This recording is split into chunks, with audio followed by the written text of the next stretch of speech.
Moldova में महाविनाश के संकेत मिल रहे हैं। यूक्रेन से सटे मोल्दोवा में महाविनाश के संकेत। रूस ट्रांसनिस्ट्रिया के आर्म्स डिपो में अटैक कर सकता है।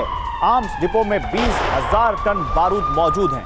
हिरोशिमा, नागासाकी जैसे विनाशकारी विस्फोट की आशंका है।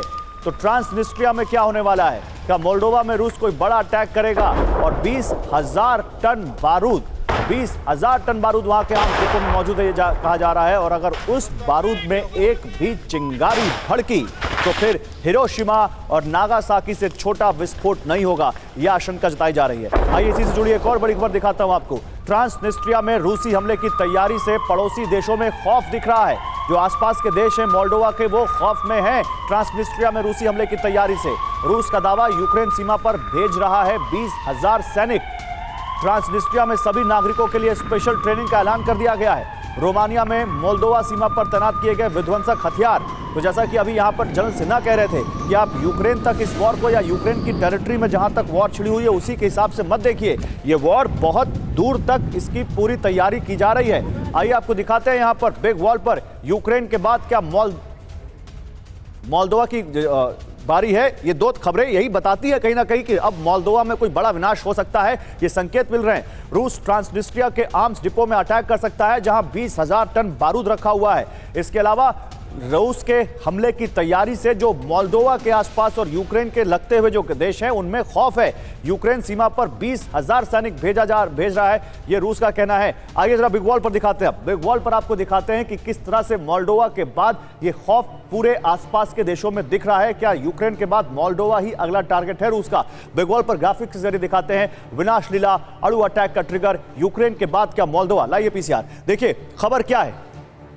क्या यूक्रेन के बाद मोल्दोवा? Question mark. रूस के निशाने पर मोल्दोवा से लगा ट्रांसनिस्ट्रिया। ट्रांसनिस्ट्रिया के आर्म्स डिपो पर हमले की आशंका। आर्म्स डिपो में 20,000 टन बारूद मौजूद है। सोवियत काल के आर्म्स डिपो से आ सकती है तबाही। हिरोशिमा और नागासाकी जैसा ही कोई शक्तिशाली विस्फोट हो सकता है यहां पर। अब एक और सवाल यहां पर आता है कि क्या रूस ये जो करेगा उससे क्या उसको हासिल होगा? क्या रूस के अब टारगेट पर यूक्रेन के अलावा कोई दूसरा देश आ चुका है? ये सबसे बड़ा सवाल है। आइए ट्रांसनिस्ट्रिया में तबाही का असर क्या हो सकता है ये देखिए। हम आपको दिखा रहे हैं कैसे ये जो आप बॉर्डर देख रहे हैं, यहाँ पर जो आप ये बॉर्डर देख रहे हैं इसको ध्यान से देखिए। यही वो ट्रांसनिस्ट्रिया है मोल्दोवा से लगता हुआ जहां पर बड़ा अटैक हो सकता है।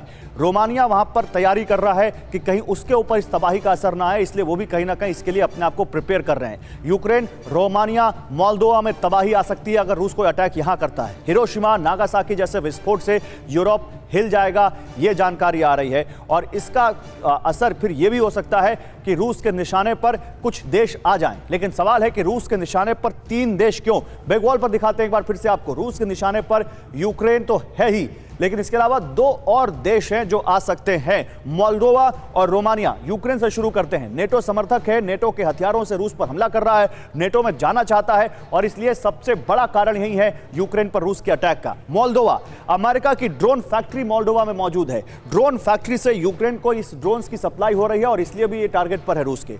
रोमानिया नेटो कंट्री है, नेटो के एयरबेस से रूस पर हमले की बड़ी आशंका है। रोमानिया के नेटो का जो एयरबेस है वो नेटो फोर्सेस यूज कर सकती हैं। लेकिन फिर मतलब क्या है? युद्ध जीतने के साथ यूरोप में रूस का दबदबा, और कहीं ना कहीं इसीलिए ये 3 देश टारगेट पर दिखते हैं। लेकिन जनरल सिन्हा, ये जो 3 देश हैं जो यहां पर टारगेट पर आ सकते हैं, आपको लगता है रूस वाकई जिस तरह से इस वॉर में साल भर से फंसा हुआ है वो इस वॉर को एक्सपैंड करेगा? किसी भी हालत में रूस एक्सपैंड नहीं करेगा। और क्या देखिए, रोमानिया, मोल्दोवा में तो ठीक है, आप ट्रांसनिस्ट्रिया की बात करते हैं जो कि एक पैच है, ब्रेकअवे इलाका है मोल्दोवा का, तो वहां पर 2000 सैनिक ऑलरेडी है, एक बटालियन प्लस है रशिया का।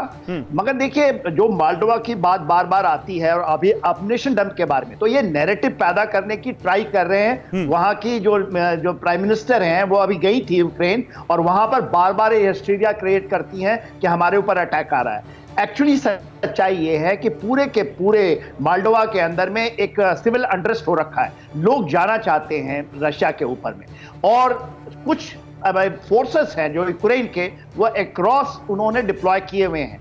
शायद जो आप अभी बात कर रहे थे बेलग्रोड के ऊपर में, शायद उस तरह का कुछ उनका वो प्लान है कि एक्सटेंड किया जाए और दिखाया जाए कि मोल्दोवा में जा रहे हैं। मगर मेरे अनुसार से जो आप काबिना साहब एम्युनिशन डिपो की बात कर रहे हैं 20,000 जो है वो सेकेंड वर्ल्ड वॉर के एम्युनिशन वहां पर स्टोर्ड है, नंबर ऑफ एम्युनिशन डंप। ये इम्पॉसिबल है उसको आपको ट्रिगर करना, ये कहना, ये देखिए ये एब्सोल्युटली उस डोमेन में आता है। 2005 में ये बनी थी एक थ्योरी कि ऐसा होगा और आप क्या वहां से न्यूक्लियर ये होगा, फॉल आउट होगा। ये तो हाई एक्सप्लोसिव्स हैं और उनको एक साथ डेटोनेट करने के लिए ये जितने भी आप एक्सप्लोसिव देख रहे हैं पूरे यूक्रेन में फायर हो रहा है, उससे भी ज्यादा फायर करना पड़ेगा। ये पूरी की पूरी स्टोरीज हैं, ये नैरेटिव्स हैं, ये इसको दिखाने के लिए, मगर इसमें कोई फंसे नहीं। मगर जो आपने पूछा है तो कहीं रोमानिया अभी आपने स्लोवाकिया की बात की, स्लोवाकिया देना चाहता है क्योंकि उसका इलाका थोड़ा सटा हुआ है यूक्रेन से जी, और उसी के ऊपर में हंगरी है, दोनों के ऊपर में अपनी है। हंगरी वो पूरा का पूरा रशिया के साथ में है। तो रोमानिया का देखिए, रोमानिया भी बार बार ये आता है कि हम कर लेंगे। बेसिकली वो ब्लैक सी के ऊपर में उनका ये है कि कहीं उनको मिल जाए कि इन्होंने कहीं ले लिया गलती से ओडेसा, तो फिर रोमानिया के लिए तो बहुत बड़ा खतरा पैदा हो जाएगा। क्या बात है।